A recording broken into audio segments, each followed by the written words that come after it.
तो दोस्तों आज की वीडियो में हम कुछ एक्सेल के फॉर्मूला के बारे में बात करने वाले हैं जो कि कुछ इस तरह से हैं। Average, sum if, count, count if, count blank, concatenate, if, VLOOKUP, ये सब फॉर्मूले के बारे में आज हम बात करने वाले हैं।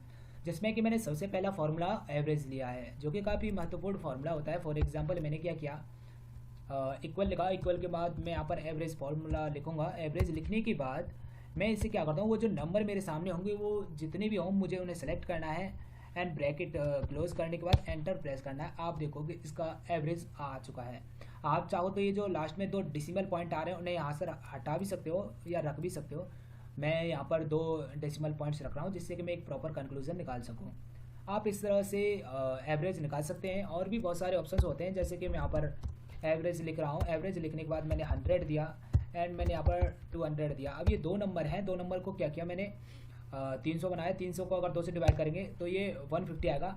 एंड अगेन मैं एक और आपके सामने रख रहा हूँ। मैंने क्या किया, एवरेज किया। एवरेज करने के बाद मैंने पहले 100 लिया, अगेन मैंने दूसरा 200 ले रहा हूँ एंड थर्ड जो अगेन वो 200 है। अब क्या होगा, ये हो तो 500 रहा है मगर 500 को 3 से डिवाइडेड करेगा बिकॉज उसे एवरेज निकालना है इन तीनों का। तो फॉर एग्जांपल आप देखोगे 166 आ रहा है। अब मैं इसे आपको इस तरीके से समझाता हूँ कि 166 यहाँ पे कर ले रहे हो 166 आपका मल्टीप्लाई 3।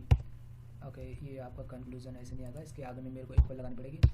तो आप देख सकते हैं अब मैं अगर 67 जो पैसे थे उन्हें भी अगर मैं इसमें ऐड करूँगा तो आपका प्रॉपर रिजल्ट आ जाएगा 0.67। तो आप देखोगे एक पैसा आ चुका है, यानी कि जो रिजल्ट एक्चुअल में यहाँ पर आया था वो जो डेसिमल पॉइंट में था उसे लिखने पर वही एग्जैक्ट रिजल्ट आ जाएगा। ठीक है दोस्तों, तो ये इस तरह से आपका एवरेज काम करता है। अब मेरे सामने है सम फंक्शन। सम फंक्शन मेरे ख्याल से सभी लोग जानते होंगे। इसे करने के बहुत सारे तरीके हैं।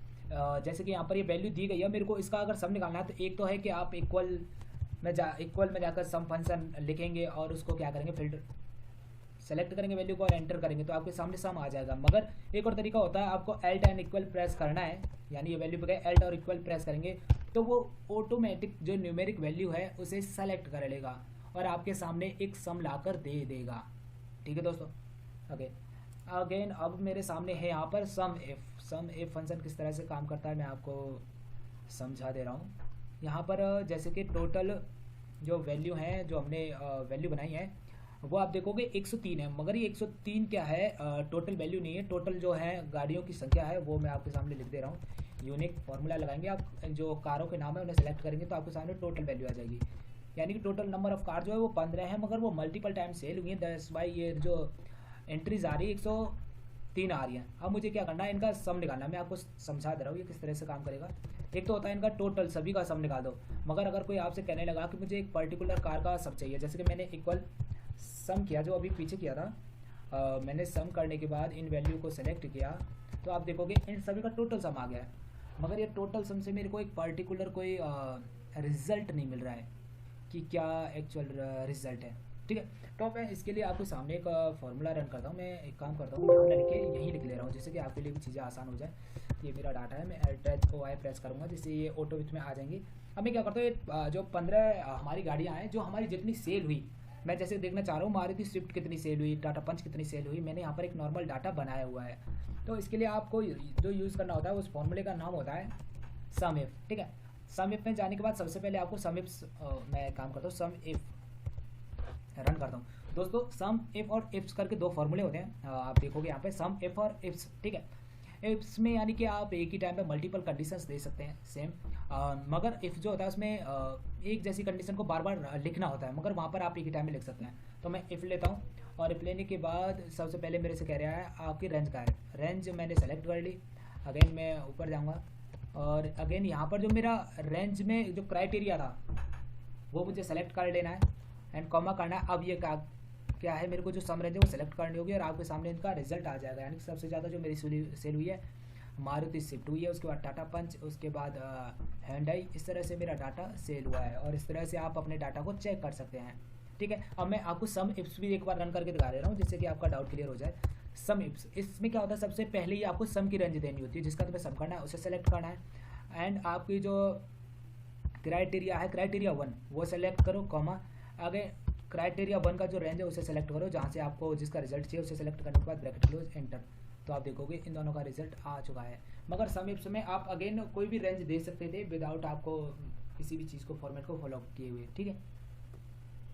आगे आपका जो फॉर्मूला है दोस्तों वो है काउंट। ये किस तरह से काम करता है मैं आपको दिखा दे रहा हूँ। इक्वल काउंट यानी कि आप पे नंबर ऑफ एंट्रीज कितनी है। जैसे मैं क्या कर रहा हूँ काउंट में जो हमारा, ठीक है, मैंने ये यहाँ तक काउंट का जो लिखा हुआ ऊपर तक सेलेक्ट किया, एंटर करूँगा तो आप देखोगे कि ये 11 एंट्रीज दिखा रहा है, यानी कि 1 2 3 4 5 6 7 8 9 10 11, यानी कि मैंने सेलेक्ट यहाँ तक किया था काउंट तक, यानी कि 2 नंबर जो मैंने टेक्स्ट में जो वैल्यू थी वो नहीं ली इसने, जो इसका डाटा न्यूमेरिकल वैल्यू में था वो इसने सेलेक्ट कर लिया है। यानी कि जो आपका काउंट फार्मूला होता है वो कुछ इस तरह से ही काम करता है। उसके सामने आप डाटा चाहे जो भी दो वो खाली उन्हीं वैल्यू को सेलेक्ट करेगा जो कि न्यूमेरिकल वैल्यू होंगी।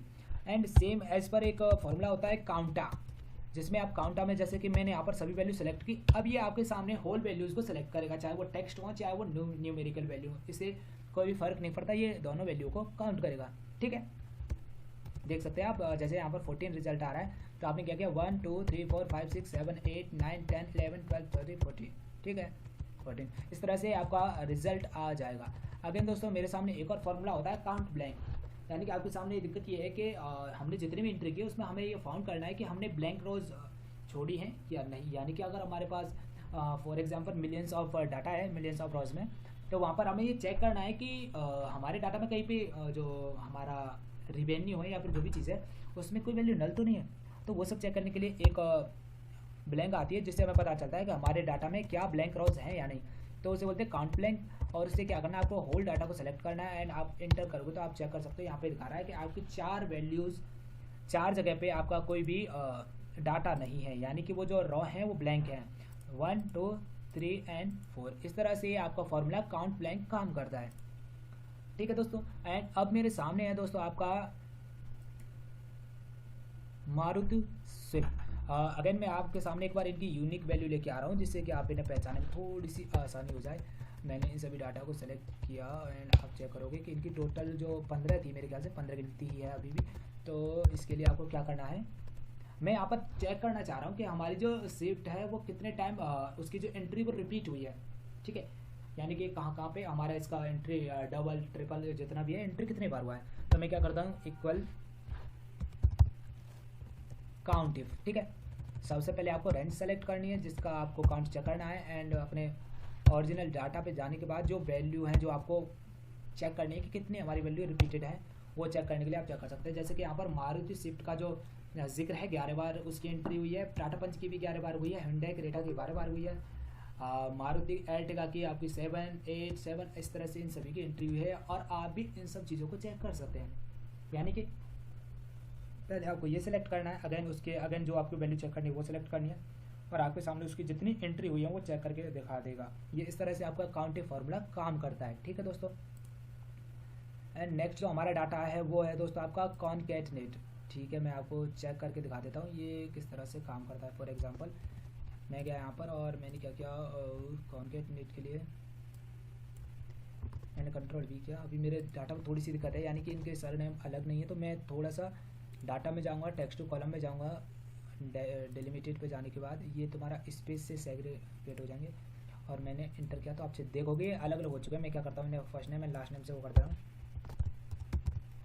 फर्स्ट नेम एंड आपका लास्ट नेम और लास्ट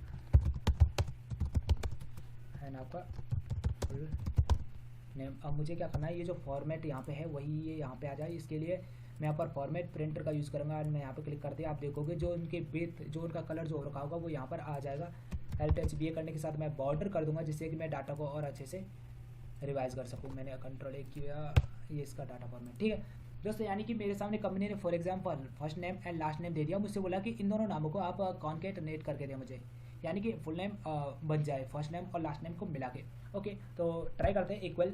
इसके लिए जो फॉर्मूला होता है वो आपका कॉन्कैट होता है, इसे सेलेक्ट करना है, फर्स्ट वैल्यू को सेलेक्ट करनी है, कॉमा देना है एंड लास्ट वैल्यू को सेलेक्ट करनी है, ब्रैकेट क्लोज एंटर। यानी कि ये इस तरह से आपको 2 वर्डों को मिला देगा। मगर दिक्कत यहाँ पे क्या आ रही है कि इस वैल्यू के बाद और इस वैल्यू के बाद जो नाम लिखे हुए हैं यहाँ पे कोई भी स्पेस नहीं है, जिस वजह से कि यह दोनों नाम एक दूसरे से बिल्कुल टच में आ रहे हैं। तो आपको उसके लिए क्या करना है, कॉमा के बाद एक और कॉमा देना है और कॉमा देना है और इन दोनों कॉमाओं के बीच में आपको डुअल कोट्स देने 2 बार और डुअल कोट्स के बीच में स्पेस चेक कर सकते हैं। यानी कि जो ये स्पेस मैंने दिया है डुअल कोट्स में, ये एक स्पेस की तरह ही टेक्स्ट के बीच में काम करेगा। और आप एक इंटर प्रेस करेंगे, आप देखोगे कि मैंने इन सभी का फुल नेम ला दिया दोस्तों। और ये बहुत ही महत्वपूर्ण फार्मूला होता है। आप चाहो तो इनकी जीमेल भी बना सकते हो, यानी कि मैं जैसे करता हूँ omkant_savita@.in या फिर gmail.in। फॉर एग्जाम्पल मैं आपको करके दिखा दे रहा हूँ। इक्वल कॉन्केटनेट, ओके मैं यहाँ पे गया, फर्स्ट नेम सेलेक्ट किया, मैंने सविता सेलेक्ट किया, एंड अब मेरे को क्या करना है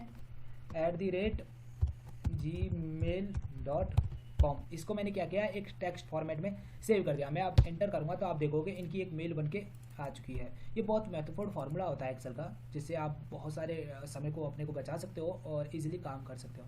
ठीक है दोस्तों। तो दोस्तों अगला जो फार्मूला है वो है आपका ए फार्मूला। कंपनी ने यहाँ पर हमें एम्प्लॉयज़ के नाम दे रखे हैं, उनकी सेल दे रखी है और इस हिसाब से उन्हें हमें बोनस देना है।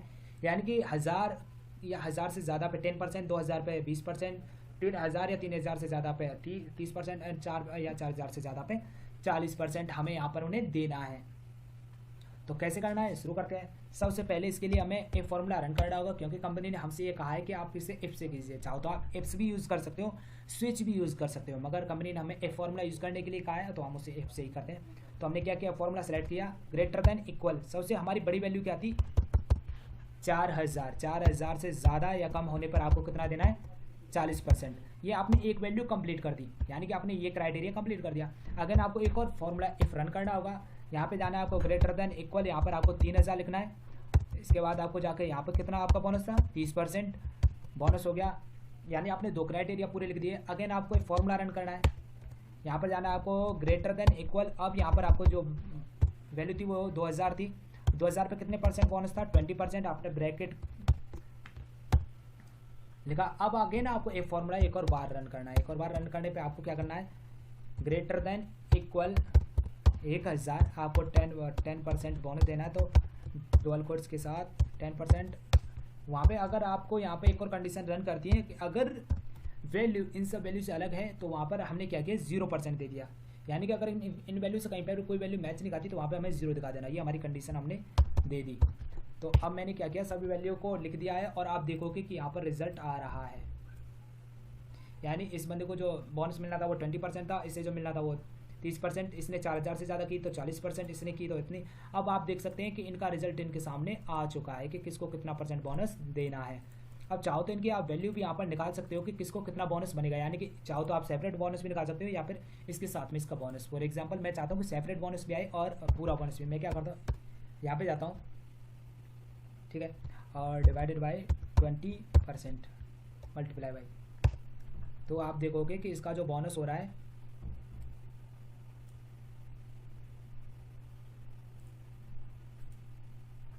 ओके सभी का बोनस अलग अलग आ रहा है। तो मुझे इसके लिए कोई फार्मूला रन करना होगा। तो मैं क्या करता हूँ, ठीक है, तो यहाँ पे सभी का अलग अलग है। तो मैं इसके लिए कोई फार्मूला रन कर दे रहा हूँ। मैं लिख दे रहा हूँ इक्वल सम ये डिवाइडेड बाय मल्टीप्लाई बाय ये एंड ब्रैकेट क्लोज एंटर। तो आप देखोगे यहाँ पर इन सभी का बोनस अब एक्यूरेट आ जाएगा, बिकॉज ऑफ इन्होंने जिस हिसाब से काम किया। अब क्या करना है, ये बोनस है। अब मैं चाहता हूँ कि इन दोनों का सम आ जाए, तो एक और फार्मूला इंसर्ट कर ले रहा हूँ। मैं क्या करता हूँ, यहाँ पर इक्वल सम कर दे रहा हूँ। पहले इस वैल्यू को सेलेक्ट कर लूँगा एंड पहले फिर इस वैल्यू को सेलेक्ट कर लूँगा। इसको टोटल जो पेइंग अमाउंट हो गया वो इसका 3390 हो गया। और इस तरह से आप देख सकते हैं कि इनको कितना रुपया देना है। ठीक है दोस्तों। एंड नेक्स्ट जो क्राइटेरिया हमें दिया है किसी ने कि अगर 40% से ज़्यादा है तो पास, एंड यहाँ पे लिख दिया अगर 45% से ज़्यादा है तो पास, यानी कि कंडीशन 2 है। तो हमें यहाँ पर क्या फॉर्मूला रन करना होगा, इफ़ एंड, ठीक है, इक्वल इफ़ और जो अगला फंक्शन होगा वो होगा एंड। हम यहाँ पे लिख रहे हैं ये ग्रेटर देन 40 एंड ये ग्रेटर देन 45 ब्रैकेट क्लोज।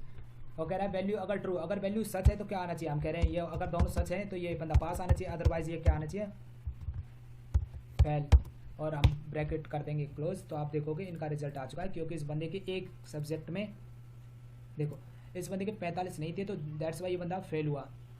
अब आप देखोगे हर कंडीशन में कुछ न कुछ दिक्कत है, जिस वजह से यहाँ पर सभी बंदे फेल हुए हैं। यहाँ पर इसके 51 थे 45 से ज़्यादा, मगर इसके यहाँ पर कम थे 40 से, तो इस वजह से ये फेल हुआ है।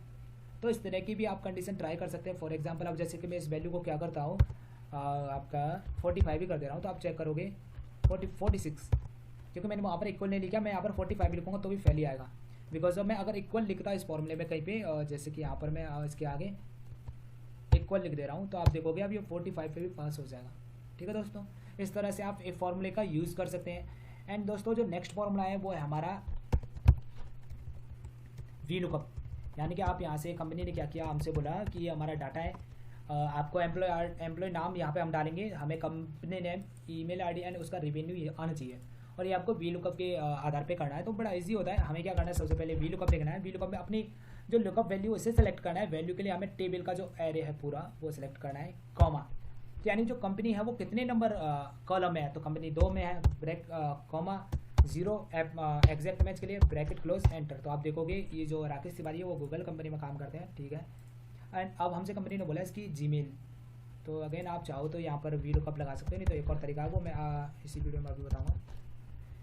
वी लुकअप वैल्यू यही रहेगा। हमने क्या किया, पूरे टेबल एरे को सेलेक्ट किया, कॉमा, अब हमारी मेल आईडी जो वो 3 नंबर कॉलम में है, ब्रैकेट 0 ब्रैकेट क्लोज एंटर, ठीक है। तो राकेश तिवारी की जीमेल आईडी आ चुकी है। अब मेरे को कहा रेवेन्यू, अब मैं यहाँ पर जाऊँगा, मैं इस फॉर्मूले को क्या करूँगा, कॉपी करूँगा, एंटर फॉर्मूले को क्या करूँगा, कॉपी करूँगा, एंटर कर दूँगा, जिससे कि फॉर्मूला पहली रो में रन रहे। नीचे जाके इस फॉर्मूले को क्या करूँगा, पेस्ट कर दूँगा, एंड जहाँ पर जो 3 लिखा हुआ था वहाँ पे कॉलम नंबर में क्या कर दूँगा, 4 कर दूँगा, जिससे उसका रेवेन्यू भी आ जाएगा, ठीक है। यानी कि राकेश तिवारी का जो रेवेन्यू था 42,886 है, ठीक है। ये रेवेन्यू आपके सामने आ चुका है। दोस्तों उम्मीद करता हूँ कि ये वीडियो आपको पसंद आई होगी।